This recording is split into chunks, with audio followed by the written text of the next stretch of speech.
Goa tourism फुडें व्हरपा खातीर आमी मोपा आंतरराष्ट्रीय विमानतळ हे आधुनीक गोंयच्या जिवनातलो एक मानबिंदू ठरतलो।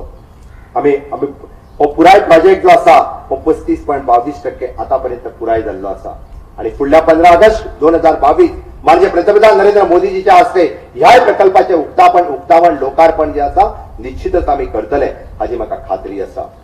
त्या जाग्यार रावपी आमच्या लोकल युवकांच्या खातीर आमी दिवपा खातीर एव्हिएशन स्किल डेव्हलपमेंट सेंटर सुरू करपाचो ऑक्टोबर पर्यंत हे एव्हिएशन स्किल डेव्हलपमेंट सेंटर सुरू जातले आणि जवळपास 1500 त्या भागातल्या सगळ्या तरणाट्यांक थंयसरूय बी विविध प्रकारच्यो ट्रेनिंग ज्यो आसा त्यो सुरू जाल्यो वयतल्यो। केंद्रीय रस्ते वाहतूक मंत्रालयान आमी म्हणटा मोपा विमानतळ ते N66 ह्या जोडपी सबद्री रस्त्याक मान्यताय दिल्या ताजें काम हे बेगिनात बेगीन सुरू जातलें।